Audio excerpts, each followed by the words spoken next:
আগামীকাল ভোট গণনা হওয়ার শেষ পর্যন্ত 1 নম্বর ওয়ার্ড যুবদল রাজপথে পাহারা থাকবে এবং ইনশাল্লাহ বিজয় নিয়ে প্রত্যেকটা ছেলে এরপর যার যার ঘরে আমরা ইনশাআল্লাহ।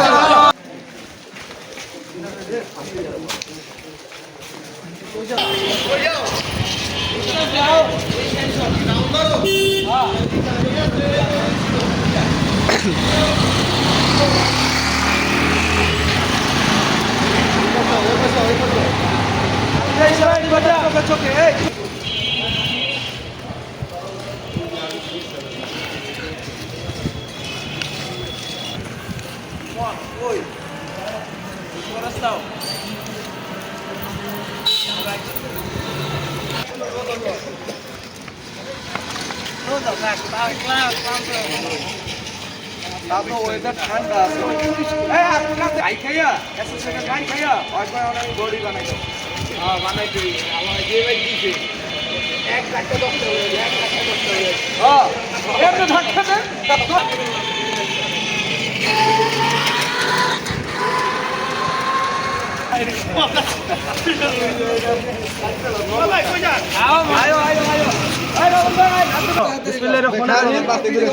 ত্রয়োদশ জাতীয় সংসদ নির্বাচনে ঢাকা মহানগর দক্ষিণ 1 নং ওয়ার্ডের সাবেক যুবদলের আহ্বায়ক আলফা দমিক, রাজপথের লড়াকু সৈনিক এবং রাজপথের দাবানল যার কণ্ঠস্বর বলিয়ান এবং আগামী রাষ্ট্রীয় পয়েলের যে আমরা ইলেকশন দিতে যাচ্ছি, যে আমাদের 17 বছরের ত্যাগ, দীক্ষা এবং প্রতীক্ষার অবসান ঘটিয়ে এবং বাংলাদেশের মানচিত্র গণতন্ত্র সার্বভৌমত্ব রক্ষার, দেশকে টিকিয়ে রাখার জন্য এবং এদেশের 20 কোটি মানুষের ভোটার ফিরিয়ে আনার লক্ষ্যে আমরা সবাই একমত পোষণ করে কালকে ধানের শীষের পক্ষে ভোট দিব। এখন সংক্ষিপ্ত বক্তব্য রাখবেন আমাদের ঢাকা মহানগর দক্ষিণ 1 নং ওয়ার্ডের যুবদলের সাবেক সভাপতি, সফল সভাপতি আলফা দমিক ভাই।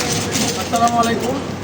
আপনারা সকলে অবগত আছেন, দীর্ঘ 17 বছর অনেক ত্যাগ, জুলুম, নির্যাতন, জেল, মামলা, হুলিয়া উপেক্ষা করে আজকের এই মাহেন্দ্রক্ষণে আমরা দাঁড়িয়ে আছি। আমাদের পিছনে দেখতে পাচ্ছেন খিলগাঁও মডেল কলেজ ভোট কেন্দ্র। সকাল 7 ঘটিকার পরপরই 7:30 থেকে ইনশাল্লাহ ভোট গণনা শুরু হবে। তো আমরা এই মুহূর্তে 1 নম্বর ওয়ার্ড যুবদল রাজপথে পাহারা আছি, যাতে কোনো ধরনের অপ্রীতিকর ঘটনা, কোনো নাশকতা এবং কোনো অপশক্তি যাতে আগামীকালকের এই নির্বাচনটাকে বানচাল করতে না পারে, এ ব্যাপারে আমরা সচেতন আছি। তো এই উপলক্ষে আমরা ওয়ার্ডের প্রত্যেকটা ভোট কেন্দ্রে আমরা মনিটরিংয়ে আছি এবং আমরা লক্ষ্য রাখছি যাতে কোনো ধরনের দেশবিরোধী কোনো শক্তি, দেশবিরোধী কোনো চক্রান্ত যেন আগামীকাল সফল হতে না পারে। আমরা সকালে ভোট শুরু হওয়ার আগ পর্যন্ত, এখন থেকে আগামীকাল ভোট গণনা হওয়ার শেষ পর্যন্ত 1 নম্বর ওয়ার্ড যুবদল রাজপথে পাহারা থাকবে এবং ইনশাল্লাহ বিজয় নিয়ে প্রত্যেকটা ছেলে এরপর যার যার ঘরে আমরা ইনশাআল্লাহ।